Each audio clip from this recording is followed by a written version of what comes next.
Nobyembre 23, 2001, isang umaga ng pagkabigla sa Maynila. Sa paanan ng Platinum 2000 condominium, natagpuan ang malamig na katawan ng minahal na artista, si Maria Teresa Carlson. Ang pagbagsak niya mula sa penthouse ay nag-iwan ng mga tanong, trahedya ba ito ng isang babaeng nilamon ng pighati o may mas madilim na puwersang nagpasya ng kanyang kapalaran? 20 taon na ang lumipas, ngunit ang misteryo ng kanyang kamatayan ay nananatiling buhay. Isang kwento ng kapangyarihan, pang-aabuso at mga tanong na walang sagot.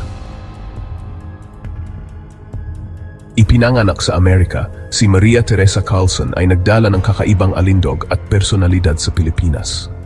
Ang kanyang American accent at likas na karisma ay agad na napansin, lalo na nang koronahan siyang Bibi, Young Pilipinas noong 1979. Mula beauty queen, mabilis siyang naging paboritong aktres at komedyante, isang kwento ng pangarap na biglang naging totoo.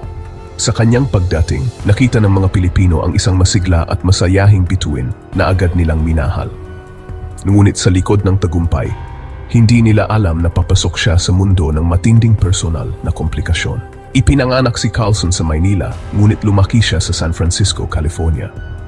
Sa edad na 16, nagpasya siyang manatili sa Pilipinas nang bumisita ang kanyang pamilya.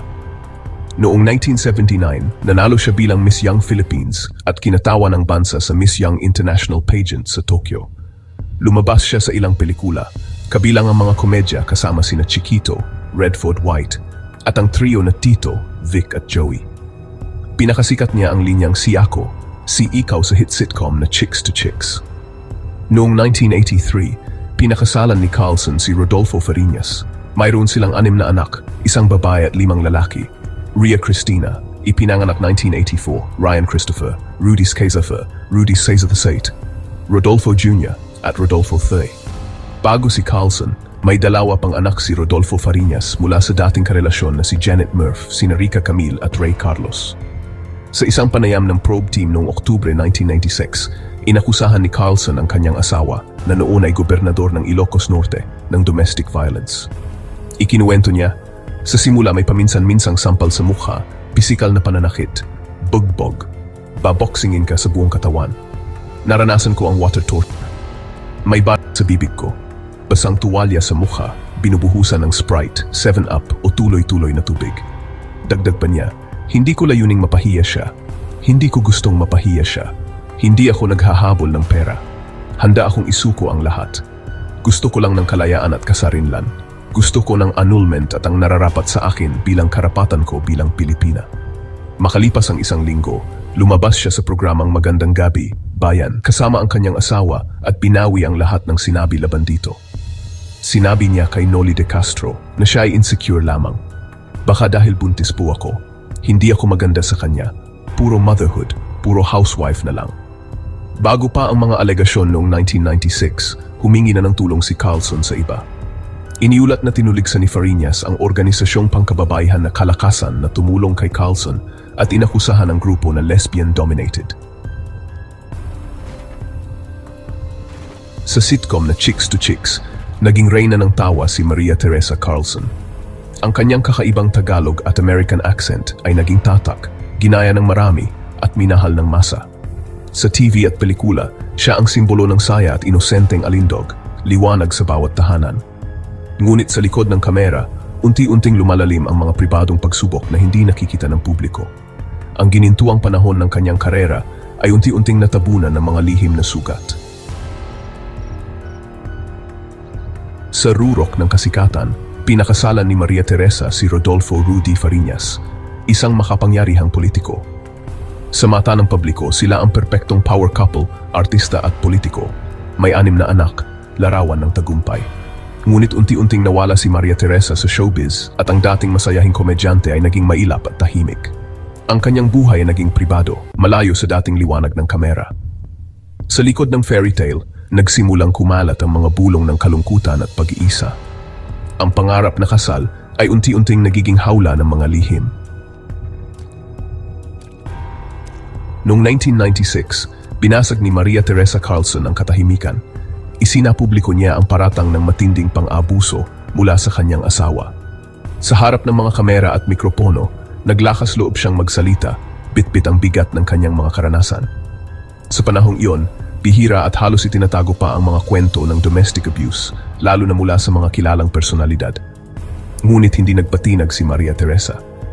Sa kabila ng takot at kahihiyan, pinili niyang ilantad ang kanyang sugat sa mata ng publiko, umaasang may makikinig at tutulong. Inakusahan niya si Fariñas ng pisikal at psikolohikal na pananakit, at ng mas malalalang bagay, isang sigaw ng tulong na umalingaw-ngaw sa buong bansa. Ang kanyang mga pahayag ay nagdulot ng pagkabigla at pagkabahala, hindi lamang sa mga taga-subaybay ng showbiz, kundi pati na rin sa mga ordinaryong Pilipino.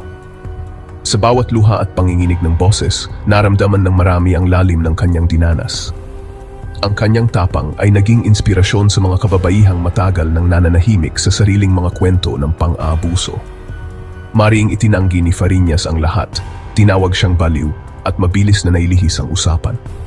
Sa halip na pagtuunan ng pansin ang mga paratang, mas piniling pagdudahan ang pagkatao ni Maria Teresa. Sa mga pahayagan at telebisyon, mas narinig ang boses ng kapangyarihan kaysa ng biktima. Ang mga tanong ay umikot hindi sa katotohanan ng kanyang mga sinasabi, kundi sa kanyang motibo at estado ng pag-iisip. Sa halip na hustisya, gaslighting at pagdududa ang sumalubong kay Maria Teresa. Imbes na yakapin at paniwalaan, siya ay pinagdudahan, pinagtawanan at pinagbintangan pang gumagawa lamang ng eksena. Ang mga mata ng lipunan ay tila mas interesado sa tsismis kaysa sa katotohanan. Sa bawat tanong ng media, mas lalong lumalim ang sugat na kanyang dinadala. Sa huli, binawi niya ang mga pahayag at bumalik sa tahanan. Isang hakbang na para sa iba ay tanda ng pagkatalo, hindi pagkakasundo. Marami ang nagtaka, marami ang nadismaya. Ngunit sa likod ng desisyong ito, naroon ang takot, pagod, at kawalan ng lakas laban sa isang sistemang tila hindi siya pinaniniwalaan. Para kay Maria Teresa, ang pagbawi ay hindi simpleng pagsuko. Ito ay isang desperadong pagtatangkang protektahan ang sarili at ang kanyang pamilya mula sa mas malalang kapahamakan. Ang kanyang tinig ay muling nilamon ng dilim at naiwan ang tanong, paano lalaban ang isang babae sa kapangyarihan ng isang sistemang laban sa kanya? Sa bawat hakbang palayo sa liwanag ng media, mas lalong naging mahirap para sa kanya ang magtiwala at magsalita muli. Ang kanyang kwento ay naging paalala ng mga limitasyon ng hustisya para sa mga kababaihan, lalo na kung ang kalaban ay may impluwensya at kapangyarihan. Ang sigaw ng tulong ay naging bulong ng takot. Sa likod ng mga saradong pinto, nanatiling buhay ang trauma at pangamba. Hanggang ngayon, ang kwento ni Maria Teresa ay sumasalamin sa libu-libong kababaihang patuloy na lumalaban sa katahimikan. Umaasang balang araw ay maririnig at paniniwalaan din sila. Nobyembre 23, 2001, kasama ang kasambahay, nagtungo si Maria Teresa sa Malacanang, dala ang isang videotape na umano'y ebidensya ng pang-aabuso. Tinanggihan sila sa tarangkahan, hindi na ihatid ang tape, hindi na kalapit sa kahit sinong makakatulong. Bumalik sila sa penthouse, dala ang bigong pag-asa at matinding takot. Sa loob ng apartment, nilamon siya ng paranoia. Inilok ang mga pinto, sinarado ang mga bintana at pinalayas pa ang kasambahay sa takot na may paparating na panganib. Ang mga huling oras niya ay naging desperadong pagtakbo para sa kaligtasan. Isang tensyon na nauwi sa trahedya. Tara, balikan natin ang huling kabanata sa buhay ni Maria Teresa Carlson. Isang paglalakbay na puno ng tagumpay, kaguluhan at trahedya. Narito ang sunod-sunod na pangyayari na humubog sa kanyang kapalaran. 1979, dumating si Maria Teresa sa Pilipinas mula sa Amerika. Mabilis siyang sumikat bilang isang beauty queen at artista. Ang kanyang ganda at talino ay nagdala sa kanya sa bawat tahanan. 1982, narating niya ang rurok ng kanyang karera. Bumida siya sa mga sikat na komedya at umani ng papuri sa kanyang mga trabaho sa telebisyon at pelikula. Sikat na sikat siya at hinahangaan ng publiko. Kalagitnaan ng 1980s, ang personal na buhay ni Maria Teresa ay naging sentro ng usap-usapan sa media. Ang kanyang kasal sa isang kilalang politiko ay ipinagdiwang bilang isang pangarap na pag-iisang dibdib, ngunit sa likod ng mga saradong pinto, may kaguluhan. Huling bahagi ng 1990s, lumabas ang mga alegasyon ng pang-abuso. Ang dating magarbong buhay ni Maria Teresa ay nababalutan ng mga ulat ng karahasan at panggigipit sa loob ng kanyang kasal. Napansin ng kanyang mga kaibigan at kasamahan ang kanyang pagiging malungkot at balisa. Toothy-sant, sinubukan ni Maria Teresa na bumangon, bumalik sa publiko at tumulong sa iba. Nagsalita siya para sa mga kababaihang nakakaranas ng karahasan sa tahanan, ngunit ang kanyang sariling problema ay nanatiling hindi nalutas. Nobyembre 2001, lumala ang sitwasyon. Nag-record si Maria Teresa ng isang videotape na di umano'y naglalaman ng ebidensya ng pang-aabuso. Kasama ang kanyang kasambahay, humingi siya ng tulong sa pinakamataas na tanggapan sa bansa, ngunit hindi sila pinapasok sa Malacanang Palace. Nobyembre 23, 2001, sa mga oras na sumunod, si Maria Teresa ay binalot ng takot at pagdududa. Nagkulong siya sa kanyang penthouse sa Platinum 2000, pinauwi ang kanyang kasambahay, at ginugol ang kanyang huling sandali ng mag-isa at balisa. Ang bawat sandaling ito, mga tagumpay sa publiko, mga pribadong laban, at desperadong paghingi ng tulong, ang bumuo sa trahedya na malapit ng maganap. Ang timeline na ito ay isang malinaw na paalala sa likod ng kinang at mga balita. Ang buhay ni Maria Teresa ay puno ng pagsubok at bawat isa ay nagdala sa kanya papalapit sa kinatatakutang gabing iyon. Sa gitna ng takot at pag-iisa, bumagsak si Maria Teresa mula sa ika-23 palapag ng Platinum 2000. Isang ordinaryong gabi na biglang nabalot ng trahedya, nang ang katahimikan ng gabi ay biglang naputol ng isang malakas na tunog mula sa ibaba ng gusali. Ang Platinum 2000, na dating simbolo ng marangyang pamumuhay sa Makati, ay biglang naging sentro ng isang nakakagimbal na pangyayari. Sa taas ng gusali, walang nakakita sa mismong sandali ng pagbagsak. Tanging ang mga sumunod na sigaw at takot mga tao sa paligid ang naging saksi sa trahedya. Walang direktang saksi. Ang tanging tiyak ay ang trahedya ng kanyang pagbagsak at ang pagkabigla ng buong bansa. Mabilis na nagtipo ng mga tao sa paligid, naguunahan ang mga balita at nagdagsaan ang mga emergency responders. Sa gitna ng kaguluhan, nagumpisa ang mga tanong, ano ang nagtulak kay Maria Teresa sa ganitong desperadong hakbang? Mayroon bang ibang sangkot o sadyang nag-iisa siya sa kanyang huling sandali? Mabilis na naglabas ng ruling ang pulisya, suicide, based sa salaysay ng kasambahay at kawalan ng ebidensya ng foul play. Ngunit sa kabila ng opisyal na pahayag, marami ang hindi mapakali. Ang mga kapitbahay, kaibigan, at maging ang ilang opisyal ay nagtanong, totoo nga bang walang ibang sangkot? O may mga detalye bang hindi pa lumalabas? Ngunit ang kanyang pag-iisa, kasaysayan ng pang-aabuso at desperadong hakbang bago mamatay ay nagdulot ng pagdududa sa marami.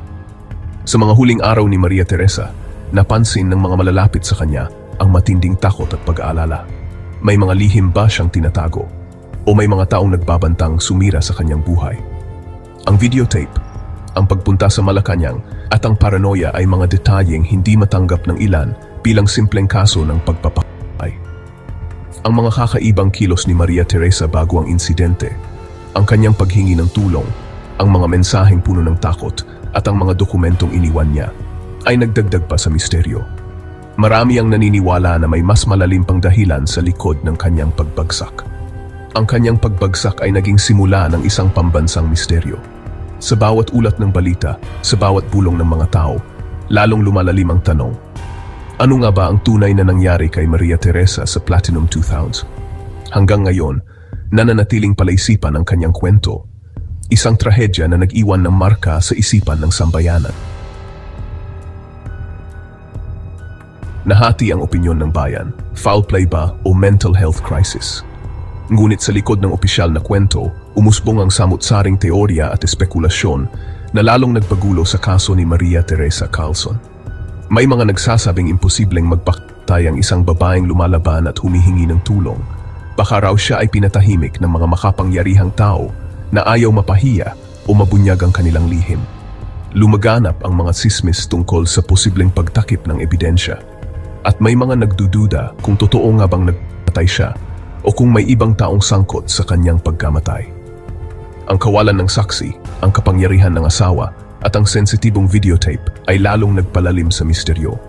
May mga nagsasabing may mga ebidensyang hindi inilabas sa publiko at may mga taong may impluensya na posibleng nagmanipula ng investigasyon. Sa kabila ng opisyal na pahayag ng suicide, nanatiling may pagdududa ang publiko at media. Ang debate ay patuloy, isang kwento ng kapangyarihan, pang-aabuso at trahedya ng isipan na binabalot ng mga tanong na walang kasagutan. Hanggang ngayon, nananatiling nakabitin ang kwento ni Maria Teresa, puno ng tanong, haka-haka at mga teoryang walang matibay na ebidensya. Isang trahedya na patuloy na gumugulo sa isipan ng marami. Ang trahedya ni Maria Teresa Carlson ay naging mitsa ng pambansang diskusyon tungkol sa domestic violence at mental health. Sa kanyang pagpanaw, nagising ang maraming Pilipino sa katotohanang ang pang-abuso ay hindi lamang nangyayari sa mga hindi kilala, kundi pati sa mga taong hinahangaan at minamahal ng publiko. Ang kanyang kwento ay naging daan upang mas mapansin ng lipunan ang mga isyung matagal ng tinatabunan, ang pananakit sa tahanan at ang tahimik na pagdurusa ng mga biktima. Naging simbolo siya ng mga biktima ng pananakit. Ipinakita ng kanyang kwento kung gaano kahirap makahanap ng hustisya, lalo na laban sa makapangyarihan. Sa kabila ng kanyang kasikatan, hindi siya nailigtas ng kanyang pangalan sa sistemang madalas pumapabor sa may impluensya. Maraming kababaihan ang nakarelate sa kanyang pinagdaanan at mas lalong lumakas ang panawagan para sa pagbabago ng mga batas at proseso ng hustisya. Ipinakilala niya sa publiko ang gaslighting at ang hirap ng psychological abuse, matagal bago ito naging malawak na kilala. Sa mga panahong iyon, kakaunti pa lamang ang may sapat na kaalaman tungkol sa mga anyo ng pang-aabuso na hindi nakikita ng mata, mga salitang nakakasakit, pananakot at pagmanipula ng damdamin. Dahil sa kanyang kwento, mas maraming tao ang naging mulat sa mga senyales ng emotional at psychological abuse. Ang kanyang kaso ay nagbigay diin sa epekto ng trauma at pangangailangan ng mental health care. Napag-usapan sa mga tahanan at paaralan ang kahalagahan ng suporta para sa mga biktima, hindi lamang sa pisikal, kundi pati sa mental at emosyonal na aspeto. Unti-unting nabuksan ang mga pinto para sa counseling, therapy at mga support group na noon ay itinuturing na tabu o kahihiyan. Hanggang ngayon, ang kanyang pangalan ay umaalingaw-ngaw bilang paalala ng laban para sa hustisya at paniniwala sa mga biktima.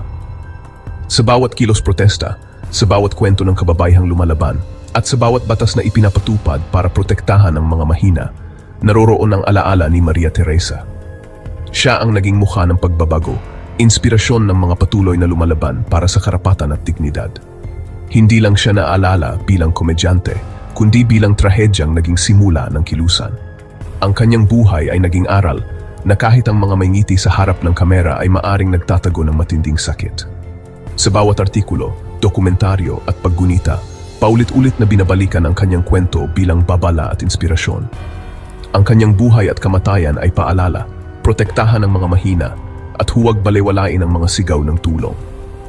Sa paglipas ng panahon, patuloy ang pag-asa na mas marami pang biktima ang magkakaroon ng lakas ng loob na magsalita at mas marami pang tao ang magiging bahagi ng laban para sa katarungan at pagkalinga.